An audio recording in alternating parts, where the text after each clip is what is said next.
Esther capítulo 2, y después de haber leído este capítulo, el título del sermón es el siguiente: Providencialmente hay reina. Providencialmente hay reina. En mi primer año del seminario, hermanos, ocurrió un evento muy lamentable en el instituto. Muy lamentable.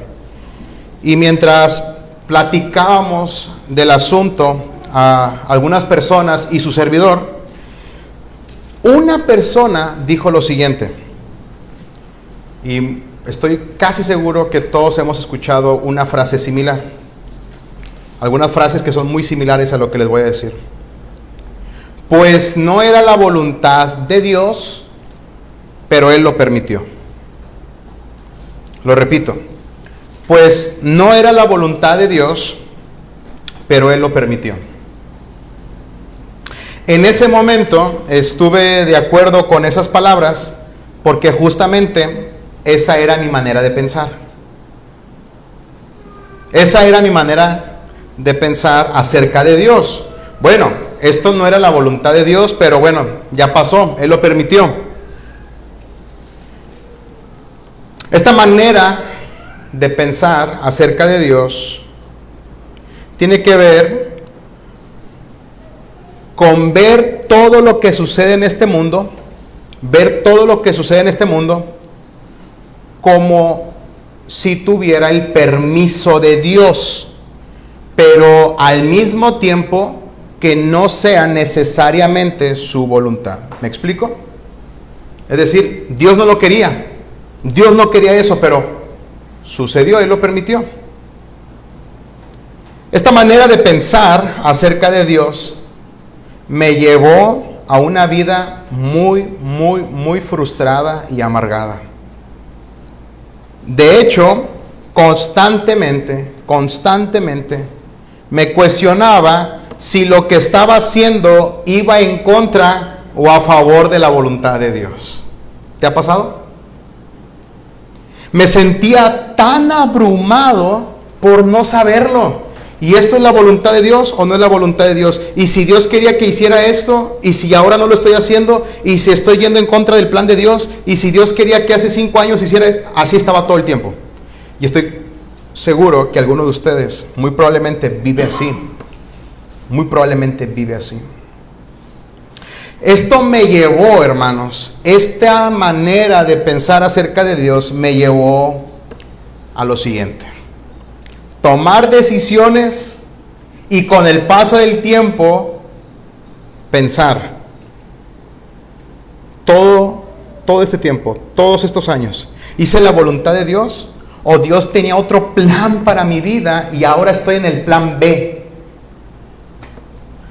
Bueno, a esto se le conoce como la voluntad permisiva de Dios, y estoy seguro que todos lo han escuchado.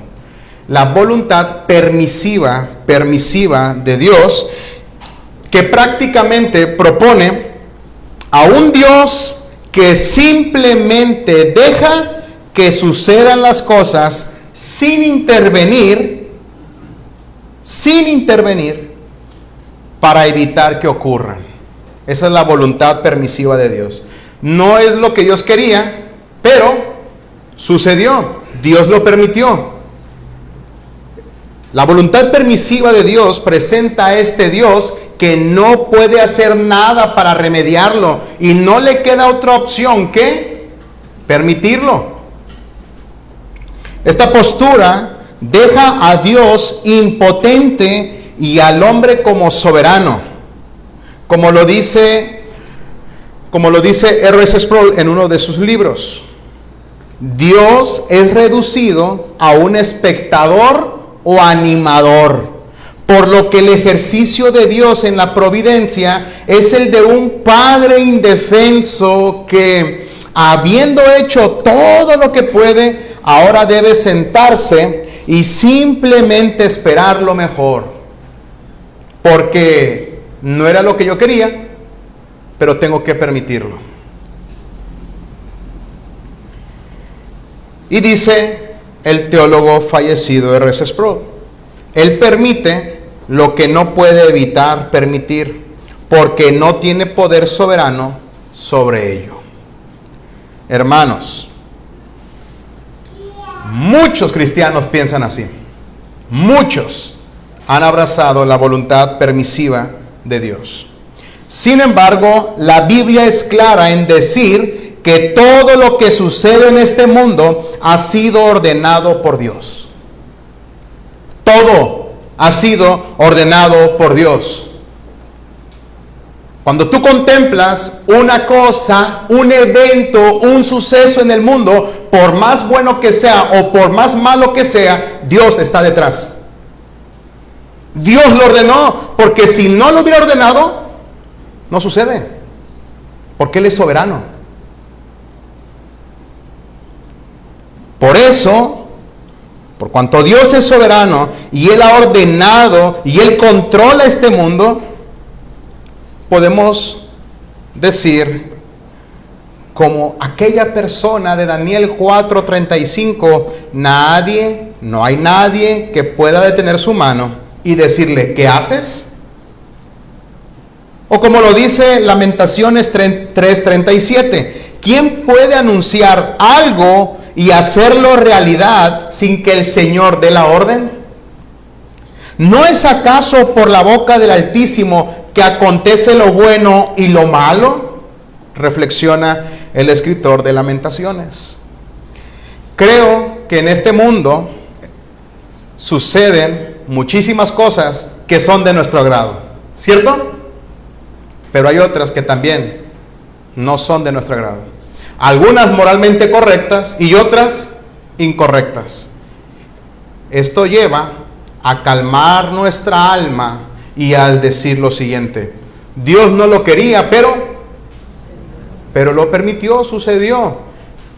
No, todo lo que sucede en el mundo, Dios lo ordena. Él está en control absoluto de todas las cosas.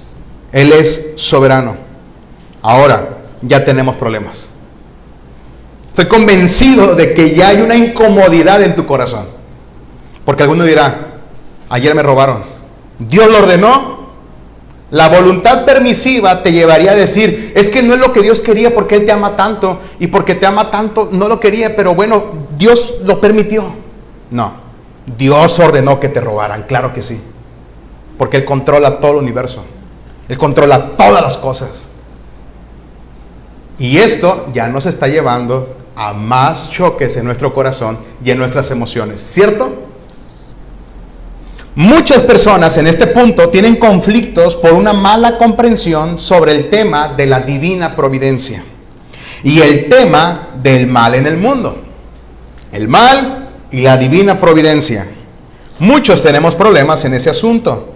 De hecho, la dificultad que existe en tratar de explicar la existencia del mal a la luz de la soberanía de Dios ha sido llamada por muchos como el talón de Aquiles del cristianismo.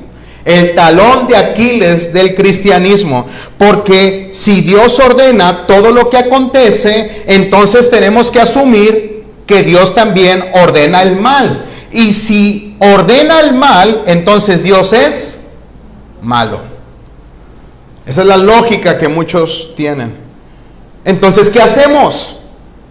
¿Qué hacemos? ¿Cómo explicamos, cómo asociamos, cómo entendemos que hay mal en este mundo, pero al mismo tiempo que Dios ordena todo, que Dios controla todo, que Dios es soberano? ¿Cómo asociamos esto? Aquí es bueno recordar la Confesión de Fe de Londres de 1689, donde se habla del asunto. Y cito: el consejo determinado de Dios abarca incluso hasta la primera caída y hasta todas las demás acciones pecaminosas, tanto de los ángeles como de los hombres, y esto no por mero permiso, sino que también las limita en su gran sabiduría y poder, e incluso las ordena y gobierna para sus propósitos altísimos. No obstante, lo hace de tal manera que la pecaminosidad de sus actos procede únicamente de las criaturas y no de Dios. Él no puede ser el autor ni el responsable del pecado. Amén. Todo lo que sucede en el mundo es ordenado por Dios. ¿Por mero permiso? No. Él es soberano y lo decreta y lo ordena. Pero al mismo tiempo, Dios no es el autor del pecado. Dios no es el responsable del pecado. Dios sigue odiando el pecado y Dios castiga el pecado. ¿Sientes esa tensión? Yo también. ¿Pero sabes por qué es? Porque nuestra mente es tan finita. Y la mente de Dios es infinita, inmensa, grande. ¿Recuerdas cuando Pablo reflexiona en los caminos del Señor en Romanos? ¿Qué dice? Oh, profundidad. Cuán alto, cuán ancho. Tu riqueza, tu sabiduría es enorme. ¿Recuerdas Santiago 1:13? Dios no puede ser tentado por el mal y Él mismo no tienta. Así que tampoco Él tiene algo que ver con el pecado en relación de autor, tentar a alguien, ser responsable, etc. En palabras de Samuel Rutherford, y cito: Dios permite a los hombres pecar. Él también castiga el pecado y lo controla para su propia gloria. Sin embargo, Él nunca aprueba, ama u ordena el pecado. Fin de la cita. Pero no olvidemos que nuestra mente finita no comprende la sabiduría infinita de Dios. Y aunque no sepamos por qué hace todas las cosas como las hace, lo que sí sabemos es que todo lo hace por su gloria y nuestro bien. Lo dicho anteriormente, lo que acabo de decirles, hermanos, es de suma importancia para comprender la unidad que vamos a estudiar en este día en el libro de Esther, capítulo número 2. Es de suma importancia.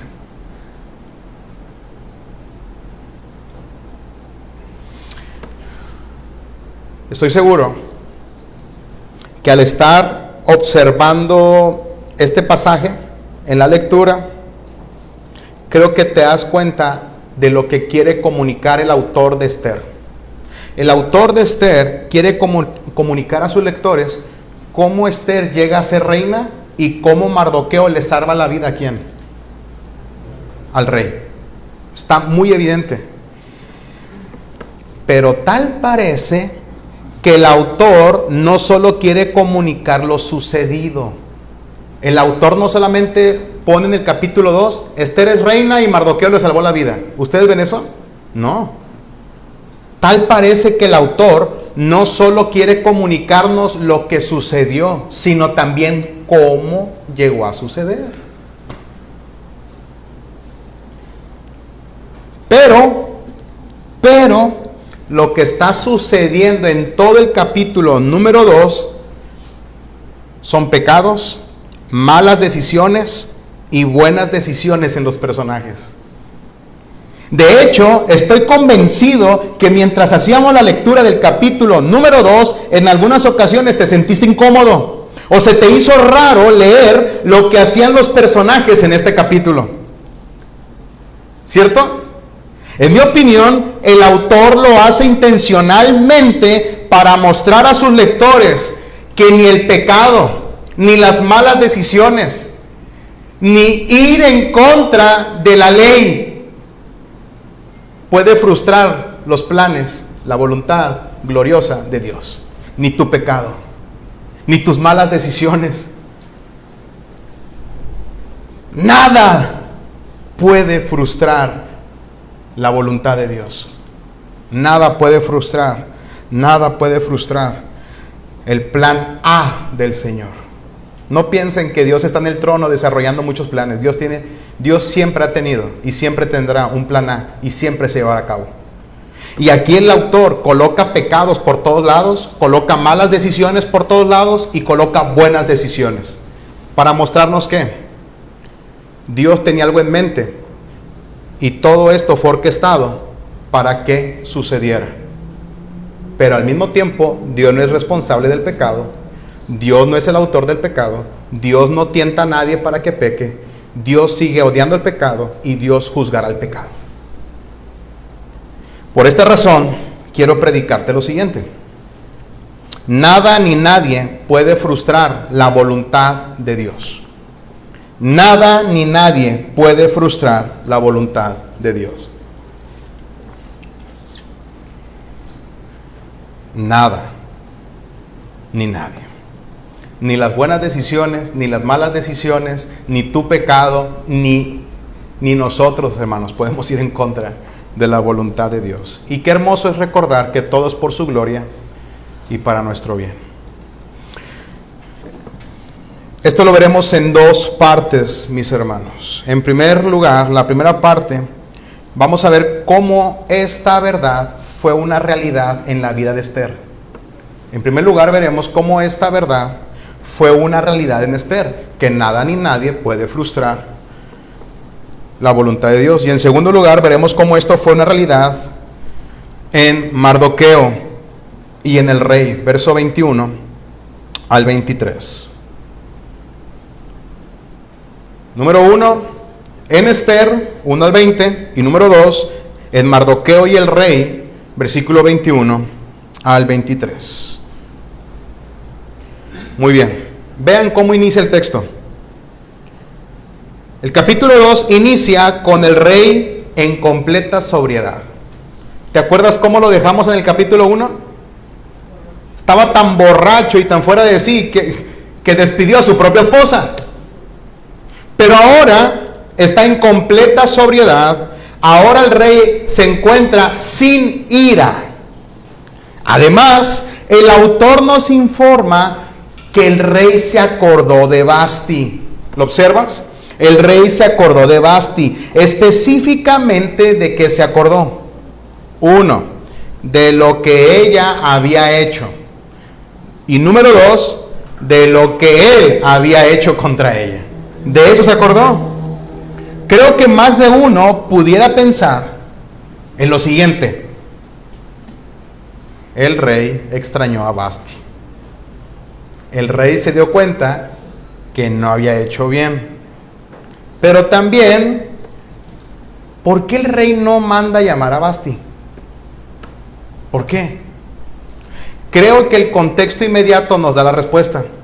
Si recuerdas qué fue lo que le dijo el rey Asuero a Esther capítulos más adelante, nadie puede revocar una ley, ni yo lo puedo hacer. ¿Sí lo recuerdan? Así que si él había determinado despedir a Vasti, quitarla como reina, ¿se podía restablecer eso? No. Sin embargo, tal parece que el buen sentido del humor del escritor no ha terminado. Porque el rey que tiene todo poder, ahora no tiene poder para llamar a Vasti. El rey que tiene todo poder, ahora no puede hacer nada. Así que el autor nos presenta a este rey tan poderoso que no puede hacer algo al respecto. Así que las personas que estaban al servicio del rey organizan un plan. Y este plan constaba de 3 partes. Observen el texto. Número 1. Nombren oficiales en todas las provincias del reino para que reúnan a todas las jóvenes vírgenes y de buen parecer en un lugar específico en la fortaleza de Susa.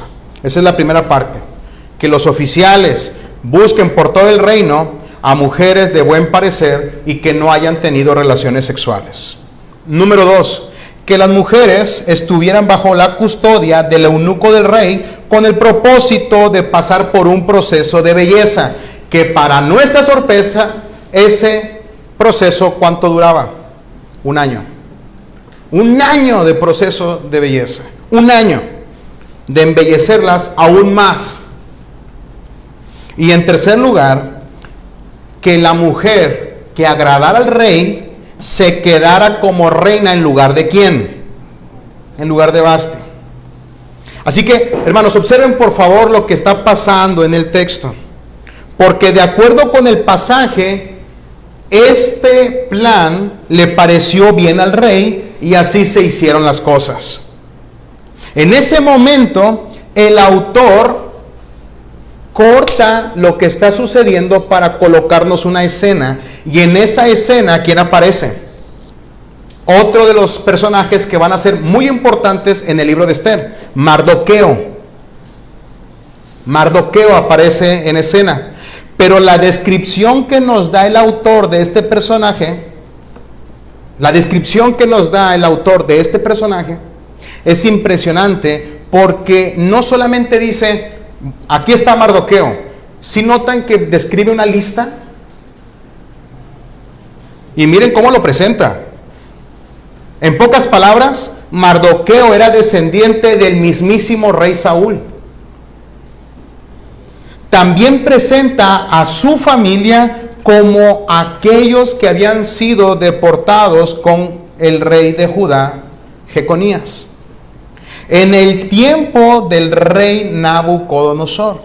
Entonces, el autor nos presenta a un verdadero judío, lejos del pueblo judío. ¿Recuerdan? Los que habían regresado del exilio.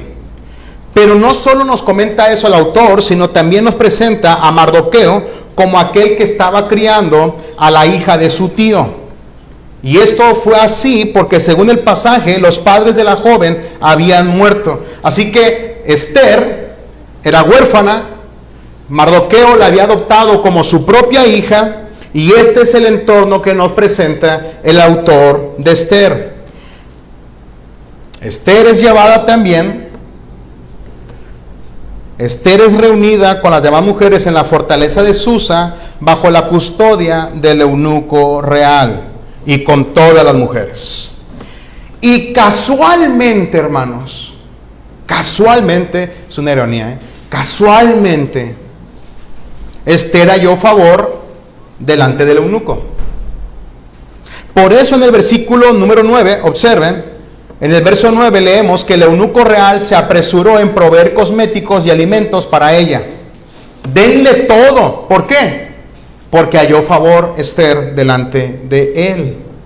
Además, le dio 7 doncellas escogidas del palacio del rey y la trasladó al mejor lugar del harén, donde estaban estas mujeres, al mejor lugar. Antes de continuar, es necesario mencionar lo siguiente. El autor no tiene propósito alguno en mostrar si algo estuvo mal o si algo estuvo bien. Pero es evidente que gran parte de lo que sucede en este relato, hermanos, está mal. No se necesita indagar demasiado en el texto para darnos cuenta que lo que está pasando está mal. Por lo general, muchos presentan el capítulo número 2 como si fuera un concurso de belleza contemporáneo. Como si estuvieran en la fortaleza de Susa y las mujeres van pasando con bonita ropa y le comienzan a hacer preguntas para ver su inteligencia. Muchos piensan que aquí estamos frente a un concurso de belleza y no es cierto. No es cierto. De entrada, no sabemos si estas mujeres fueron llevadas a la fuerza o por su propia voluntad. De entrada. No sabemos si fueron llevadas a la fuerza o por su propia voluntad. Y por otro lado, no sabemos si estas mujeres ya tenían una edad adulta o no. No lo sabemos. Así que lo que vemos al inicio del capítulo número 2 es perversión tras perversión, que nunca, bajo ninguna circunstancia, va a estar bien. De hecho, la manera en cómo utilizan a la mujer en este capítulo nunca debe ser tolerado. Jamás, bajo ninguna situación, bajo ninguna circunstancia. Así que lo que vemos al inicio del capítulo número 2 es perversión. Perversión, perversión. De hecho, y esto ustedes lo pueden buscar, hermanos, en internet, lo pueden buscar también en libros, en historias. Fuentes extrabíblicas nos informan que este rey, el rey Asuero, era un perverso entregado al placer. Era un perverso entregado al placer. Creo que es incómodo leer en el texto que las mujeres se preparaban todo un año. Las mujeres se preparaban un año para embellecerse, pero ¿cuál era el propósito de estar todo un año preparándose bien físicamente y en todo sentido? ¿Cuál era el propósito? Pasar una noche con el rey. Esto es perversión, hermanos. Esto es perversión. Una sola noche con el rey, todo un año para tener relaciones sexuales con un hombre perverso. Al día siguiente, según el texto, te ibas. ¿Hasta cuándo? Hasta cuando el rey se vuelva a acordar de ti. ¿Te imaginas? Todo un año bajo una estricta alimentación, todo un año bajo procesos estéticos solamente para tener relaciones sexuales con el rey. Esto es inhumano. Para sorpresa nuestra, no solo el rey aparece pecando, sino también Esther y Mardoqueo. ¿Te diste cuenta de eso? Vean a Mardoqueo. ¿Qué fue lo que le dijo Mardoqueo a Esther? Esther, cuando alguien te pregunte sobre tu nacionalidad, con mucho gozo di que eres judía, temerosa de Dios, del rey. ¿Le dijo eso? Le ordena que engañe. Y Esther aparece engañando. Por un lado tenemos a Mardoqueo orquestando el engaño que Esther llevó a cabo. ¿Cuál es el engaño? No mencionar su pueblo, no mencionar su familia. Por otro lado aparece Esther engañando a todos. Hermanos, Esther está engañando a todos. Si no te incomodó el leer esto, es porque muy probablemente algunos de nosotros hemos abrazado esa idea de mentiras piadosas. O han abrazado esa mentira de el fin justifica los medios. Pero para Dios no es así. Dios le llama pecado a lo que Él ha dicho que es pecado, sin importar la situación. Esto es bien interesante, hermanos, porque por otro lado vemos a Esther engañando, a Mardoqueo orquestando el engaño, a Esther engañando, mintiendo, pero no solo eso, sino también vemos a Esther yendo en contra de la ley. El pueblo de Dios tenía leyes alimenticias. ¿Recuerdas lo que pasó con Daniel cuando fue llevado al cautiverio? ¿Sí lo recuerdas? Yo no voy a comer la comida del rey. Pero ¿qué hace Esther? ¿Qué hace Esther en el texto? Comiendo la comida del rey. Esther no tiene problema alguno con alimentarse de la comida del rey, algo que estaba explícitamente prohibido debido a que los judíos tenían ciertas leyes delante del Señor. Pero no solo eso. Como lo vemos más adelante en estos versículos, Esther no solo comió, sino también se casó con alguien ajeno al pueblo del Señor. ¿Qué había dicho el Señor en la ley? No vas a casarte, no vas a estar con alguien ajeno al pueblo. Es más, si tú vas a Nehemías, te vas a dar cuenta que tiempo después del edicto de Ciro, cuando estaba Esdras y Nehemías, precisamente ¿a qué llevaron al pueblo? ¿A dónde llevaron el pueblo? Esdras y Nehemías, ¿a dónde lo llevaron? A despedir a todas las mujeres con las que se habían casado, con las que tenían una unión por no ser del pueblo de Dios. Así que vemos a Daniel haciendo esto, vemos a Esdras y Nehemías más adelante haciendo esto, pero a Esther en el texto la vemos hacer todo lo contrario. Todo lo contrario. Porque Esther, según el pasaje, se casa con Asuero, porque el autor nos dice que el rey amó tanto a Esther más que todas las mujeres y rápidamente le colocó la corona real. Esto dio como resultado que el rey ofreciera un gran banquete en honor a la reina. ¿Sí lo ves? Y una frase que se va a repetir es que de buen parecer, gracia, de buen parecer, gracia. Y esto encaja con Esther. No solamente el rey, también el que estaba a su disposición, el eunuco real. Y no solo eso, a los que conocía, Esther caía en gracia delante de ellos. Ahora, Después de ver todo esto, pecado por todos lados, malas decisiones por todos lados, perversión por todos lados, quiero que meditemos en dos verdades para que afecte apropiadamente nuestro día a día para la gloria de Dios. Vamos a meditar en dos verdades para que afecte nuestra vida para la gloria de Dios. La primera verdad es la siguiente: toda nuestra vida está en las manos del Señor para su gloria. En primer lugar, toda nuestra vida está en las manos del Señor para su gloria. Hermanos, no piensen en lo bonito nada más. Cuando digo toda nuestra vida, me refiero a todo lo que sucede. Quiero que meditemos por un momento, hermanos, quiero que meditemos por un momento en aquellas decisiones que fueron un completo desastre en nuestra vida. Por favor, vamos a meditar en eso. ¿Ya tienes algo en mente? Yo tengo muchos. Piensa por favor en aquellos pecados del pasado que hoy te avergüenzan. Piensa por favor en eso.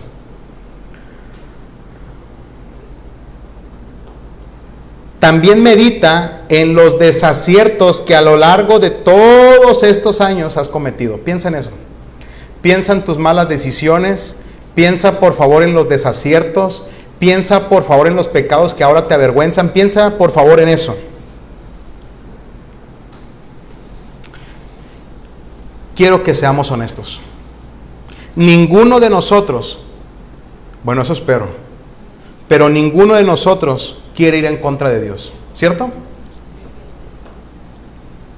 Ninguno de nosotros quiere tomar malas decisiones, hermanos. Ninguno de nosotros quiere pecar en contra de Dios. Ninguno de nosotros quiere ir en contra de Dios. Nadie quiere tomar malas decisiones. Nadie quiere pecar en contra del Señor, pero lamentablemente sucede. Lamentablemente sucede. ¿Esto va a frustrar el plan de Dios? ¿Esto va a frustrar lo que el Señor ha decretado para mi vida?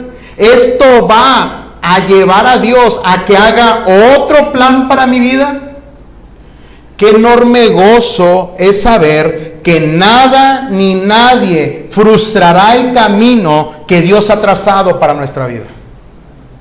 Qué gozo es saber que no existe nada en el mundo que pueda frustrar el camino que Dios ha trazado para mi vida y para tu vida. Qué enorme gozo es saber esto. Nada ni nadie podrá frustrar el plan A que el Señor siempre ha tenido para nosotros, a pesar de nosotros. Qué bendición es saber que Dios va a cumplir su plan y propósito en nosotros, a pesar de nosotros. Qué gozo es saber esto. Toda nuestra vida, incluso nuestros desaciertos, nuestros pecados, nuestras debilidades, nuestros, hermanos, todos esos escenarios que te avergüenzan, siempre han estado en las manos gloriosas del alfarero. Piensa por un momento en Pablo, en 1 Timoteo. Él se llegó a considerar como el primero de los pecadores. Él se presenta como perseguidor, injuriador y blasfemo, pero ni eso pudo impedir que él llegara a Cristo. Piensa en tu vida y en mi vida, por favor. Aquí está Dios. Durante toda nuestra vida estuvimos corriendo en el lado contrario, pero el plan A siempre se llevará a cabo, y por esa razón tú y yo estamos hoy reunidos para alabar y adorar a nuestro Señor. Nada ni nadie, ni el mismo Pablo, pudo frustrar el camino que Dios le trazó a Pablo. Aunque nosotros en otro tiempo íbamos en contra del Señor, eso no fue lo suficientemente fuerte como para frustrar que hoy estemos reunidos para su gloria. Así que regocijémonos. Regocijémonos en el Dios que tiene nuestras vidas en sus manos para su gloria. Regocijémonos. ¿No te da consuelo esta verdad? Claro que sí. Pero, siempre hay un pero, hermanos, debido a nuestro pecado. Pero, antes de que alguno, en dado caso, que alguno de los presentes malinterprete por su corazón caído esta verdad y se incline a vivir como le dé la gana, porque al final de cuentas Dios hace todo para su gloria, quiero decirte que si eso es lo que estás pensando, o si decides vivir de esa manera, estás yendo terriblemente en contra de Dios. Porque alguien pudiera decir, bueno, Dios tiene ya todo, ¿verdad? Dios orquesta todo para su gloria. Voy a hacer lo que yo quiera, porque al final de cuentas Él va a hacer todo.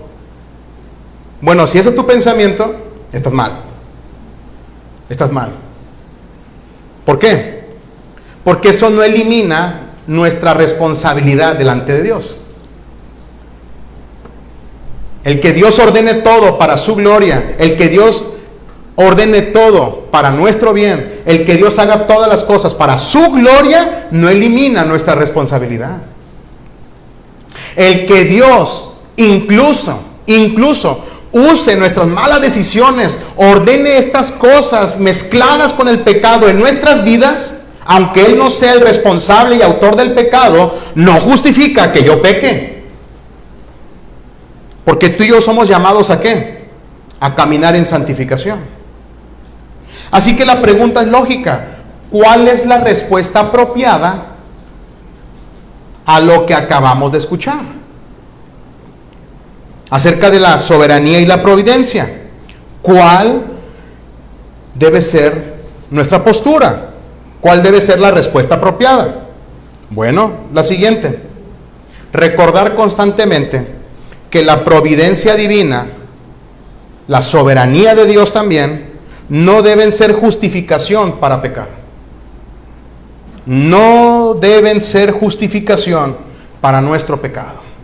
No utilices, hermano, la soberanía de Dios y la divina providencia como justificación para tu pecado. Pues no es lo que Dios quería. ¿Recuerdan la voluntad permisiva? Pues no es lo que Dios quería, pero sucedió. Pues yo ya sé que Dios no quería que hiciera esto, pero por algo lo permitió, hermano. No. Esa es una mala comprensión de la soberanía de Dios y de la divina providencia. Hermanos, esto se debe aclarar porque algunos toman la soberanía de Dios y su providencia como justificación para su vida pecaminosa, llegando a conclusiones absurdas como la siguiente: aunque está mal, si sucedió, es por algo, hermano. Es por algo. Pues yo sé que estoy mal en lo que estoy haciendo. Yo sé que estoy mal. Pero bueno, Dios sabe. Y porque Dios sabe, ¿no te tienes que arrepentir y cambiar todo eso? ¿Sí me explico, hermanos? Sin embargo, debemos recordar que Dios no es el autor del pecado, Dios no se complace en el pecado, Dios no aprueba el pecado y Dios juzgará el pecado. Así que, hermanos, escuchen bien. Escuchen bien, para Dios el fin no justifica los medios. El fin no justifica los medios, porque a Dios sí le importan los medios. Hermano, mire, todo lo que voy a hacer, estoy casi seguro que voy a estar pecando.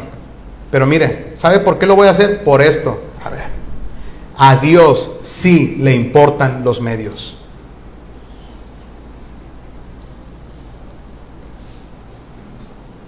Hermanos, para Dios no existen mentiras piadosas. Para Dios no existen mentiras piadosas. Solo mentirosos que se engañan. Mis amados hermanos, todo verdadero creyente es responsable delante de Dios. Y la visión que Dios tiene del pecado no cambiará por más sincero que seas. Es que todo lo hice para esto, no importa, Dios lo sigue considerando pecado y de eso le vas a dar cuentas a Dios. Porque Dios no cambia, Él es inmutable. ¿Cierto? Ahora, de manera más corta, veamos cómo esto fue una realidad en Mardoqueo y en el rey. Y es una sección más corta, es la última. El autor ahora dirige su atención a un suceso en el reino. ¿Cuál es este suceso? Según el texto, de entrada, el autor nos presenta a Mardoqueo en la puerta del rey. Ahora, esto no significa que fuera un portero. Si ustedes recuerdan, hermanos, cuando hablamos de las puertas del rey, o de las puertas del reino, nos estamos refiriendo a aquel lugar donde se llevaban a cabo las transacciones legales. Tal parece que Mardoqueo había llegado a una buena posición en el reino. Había llegado a una buena posición en el reino. Pero, casualmente, Mardoqueo, hermanos, cuando digo casualmente con ese tono, saben que es providencia, pero lo quiero hacer por efecto de la narrativa. Casualmente, Mardoqueo se entera de que hay unas personas que querían matar al rey. Querían matar al rey. Una pausa aquí. Si ustedes van a las fuentes extrabíblicas acerca del rey Asuero, que es el rey Jerjes, se van a dar cuenta que aproximadamente 15 años más adelante lo mataron de la misma manera que aparece en el capítulo 2. Por medio de una conspiración lo mataron. Pero en la divina providencia, hoy no es el día. Me encanta, hermanos. Hoy no es el día. Oye, hermano, fíjate que me dieron 1000 infartos hoy y salí como si nada, hermano, al millón. Hoy no es el día. Hermano, me caí de las escaleras y me morí. Hoy era el día. Qué gozo es saber que nuestras vidas están en las manos de Dios. Ni la muerte gobierna, ni las personas gobiernan, ni las negligencias. Detrás de todo está el Señor orquestando todo para su gloria y para nuestro bien. Así que regocijémonos en medio de los escenarios diversos que lleguemos a experimentar. El que está verdaderamente en control es Dios. Así que, hermanos, así mataron al rey, pero hoy no es el día. Hoy no es el día. Esto es interesante porque cuando lo sabe Mardoqueo, toma una muy buena decisión. ¿Cuál es esa buena decisión? Comentarle a Esther. Otra muy buena decisión. ¿Y qué creen que hace Esther? Otra muy buena decisión de ir con el rey. Y el rey casualmente toma una buena decisión. Vamos a investigar. Y sale que era cierto. Oye, Mardoqueo, ¿por qué no hiciste lo mismo antes? Oye, Esther, ¿por qué no hiciste lo mismo antes? ¿Sí me explico? Y toman a estas personas, ¿sí lo ven en el texto? Versículo número 23, se hizo la investigación del asunto y fue hallado cierto. Por tanto, los 12 eunucos, ¿qué se hizo con ellos? Una pausa. Así lo presenta la Reina Valera. Pero lo más seguro es que esto signifique que los empalaron. Era un tronco de madera muy grande y en la parte final estaba afilado. Los dejaban caer. Eso es lo que significa que fueron colgados, fueron empalados. Yo sé que por lo general pensamos que esto significa que los ahorcaron, pero lo más seguro es que no, los empalaron. De hecho, esta era la tradición familiar. Si ustedes van a las fuentes extrabíblicas, esto era una tradición familiar, empalarlos. Así que, terrible, los empalaron a estas personas. Esto da como resultado dos cosas. Uno, el rey salió con vida, por ahora. Número dos, que nadie haya hecho algo del evento. ¿Te imaginas a Mardoqueo? Oye, hice todo bien y no hubo nada. Y arriba del versículo 1 al 20 hacen todo mal y salen bien las cosas. ¿Conoces a alguien así que va interpretando el mundo en base al pragmatismo? Si te funciona, síguelo haciendo. Pero para Dios no es así. Para Dios es, obedece mi palabra, te dé o no resultado. Tú tienes que someterte a mí y darme toda la gloria. ¿Conoces a alguien así? Muy probablemente puede ser tú, que se dirige por vista. que vive por vista. Pero aquí vemos eso. Arriba hacen todo mal y llega a ser reina. Y abajo Mardoqueo hace todo bien y no pasa nada. Casualmente. Ok. Pero casualmente registran ese hecho en un libro que casualmente más adelante se va a volver a ver. Casualmente. Qué maravillosa unidad acabamos de ver. ¿Cierto? Después de estudiar esta sección, podemos decir con gozo, ¿sabes qué? Nada ni nadie puede frustrar lo que el Señor ha determinado para su gloria, ni el pecado. Ni tú, ni nadie puede frustrar lo que el Señor ha determinado para su gloria. Dios ordena todo y al mismo tiempo no se mancha de nada. ¡Wow! Dios orquesta todo lo que sucede en este mundo sin ensuciarse con el pecado. Tú y yo no podemos impedirlo. Las autoridades no lo pueden impedir. Los reinos de este mundo no lo pueden impedir. ¿Qué es lo que no pueden impedir? Que lo que el Señor ha determinado para su gloria suceda. Nadie puede ir en contra. Y de hecho, hermanos, qué enorme verdad para este día que son de elecciones. Es que si llega tal persona a la presidencia, va a cambiar todo. Hermanos, el plan A seguirá su función. Porque por encima de estos gobiernos está el Señor. Se cuenta de un pequeño niño a bordo de un barco. De repente, el viento. De repente, las olas. Y mientras todo era un desorden, gente corriendo, gente nerviosa, gente temblando, una persona se percató que el niño estaba bien tranquilo. Bien tranquilo, hermanos, el niño. Las olas se enfurecían más y más y más, pero el niño estaba en paz.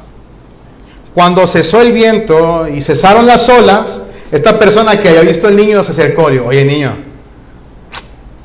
¿cómo pudiste mantener la calma cuando todo estaba mal en el barco? A lo que el niño le respondió: es que el capitán es mi papá. Por eso.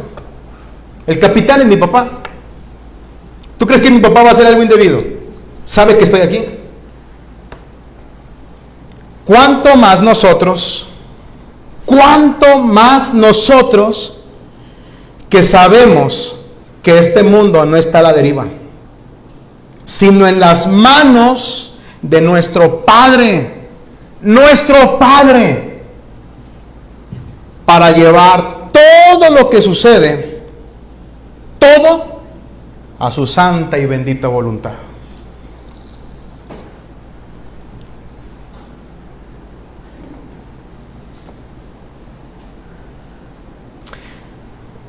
Hermanos, ¿por qué estamos tranquilos? ¿Por qué estamos tranquilos en medio de homicidios, violaciones, secuestros? En medio de la inseguridad, ¿por qué tú y yo estamos tranquilos? Y nuestra respuesta es como la del niño: mi Padre es el que gobierna este mundo. Oye, tienes 40,000 enfermedades, ¿por qué estás en paz? Ven, mi Padre gobierna este mundo. Oye, hay elecciones, no estás temblando, no estás nervioso. No, ¿por qué? Mi Padre gobierna este mundo. Estás a punto de morir. Ven. Ya voy a ver a mi Padre que gobierna este mundo. ¿No deberíamos tener más tranquilidad, más paz, más confianza, más esperanza que este niño al saber que Dios gobierna todo esto? Incluso lo malo de este mundo para su gloria. ¿No te da paz esto? ¿No te da tranquilidad?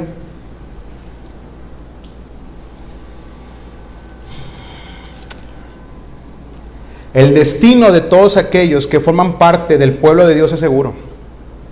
aunque las cosas se pongan mal, aunque los vientos levanten las olas, aunque las olas se levanten, aunque tú y yo no veamos el final, nuestro destino es seguro porque nuestro capitán es el Señor. Aunque las cosas vayan bien, aunque impere la incertidumbre, aunque las cosas no vayan tan bien, la realidad es que lo que el Señor ha ordenado para su gloria se va a llevar a cabo y nada ni nadie lo podrá impedir. ¿Y qué mayor ejemplo en toda la Biblia que la cruz del Calvario? La cruz del Calvario es el claro ejemplo de cómo el Señor, al tomar lo más grave de este mundo, dio como resultado la más grande salvación para todos nosotros. Al que no conoció pecado, por nosotros lo trató como pecador para que nosotros tengamos enorme salvación. ¿Te das cuenta? Cuando Pedro está hablando en Hechos capítulo 2, cuando Pedro está predicando en Hechos 2:23, Pedro dice: ustedes mataron, ustedes lo crucificaron, ustedes son los responsables. ¿Pero qué dice Pedro? Pero esto ya estaba ordenado y decretado por Dios. La cruz es el mayor ejemplo de esto. Ustedes lo crucificaron, son responsables, pero Dios lo había ordenado. ¿Tú crees que un solo latigazo estuvo fuera de la voluntad del Señor? ¿Tú crees que esos clavos estuvieron fuera de la voluntad de Dios?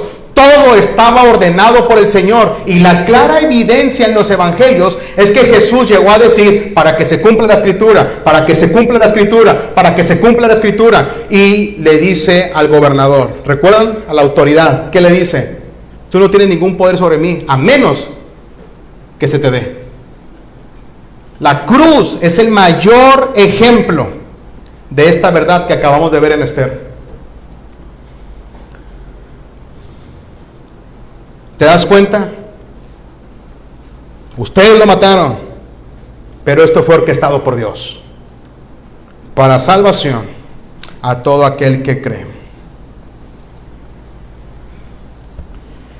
Así que si alguno se encuentra sin Cristo, te quiero decir una triste noticia.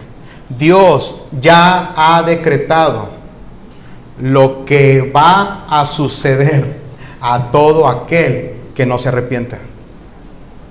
¿Qué es lo que va a suceder? Apocalipsis 20, y lo hemos visto en otros pasajes de la Escritura: eterna condenación. ¿Tú crees que Dios va a cambiar ese plan?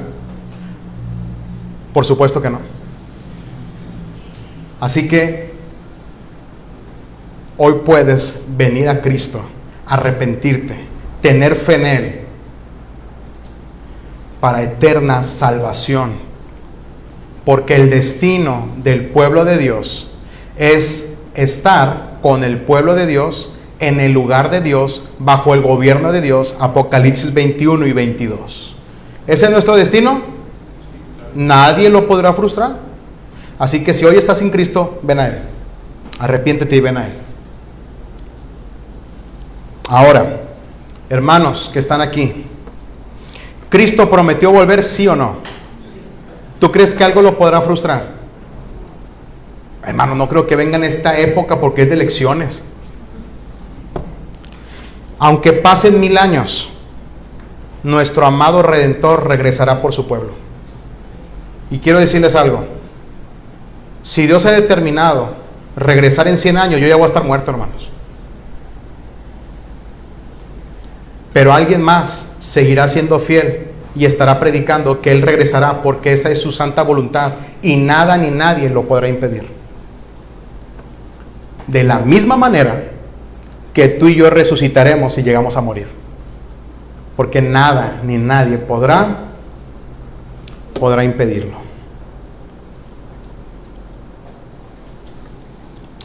Así que la divina providencia, confiemos, hermanos, en la divina providencia, no en tu sabiduría, no en lo que tú haces. Confiemos en Dios y en su divina providencia. Eso nos brinda esperanza. que Dios utiliza todo para su gloria. Así que nosotros debemos responder siendo responsables. Siendo responsables.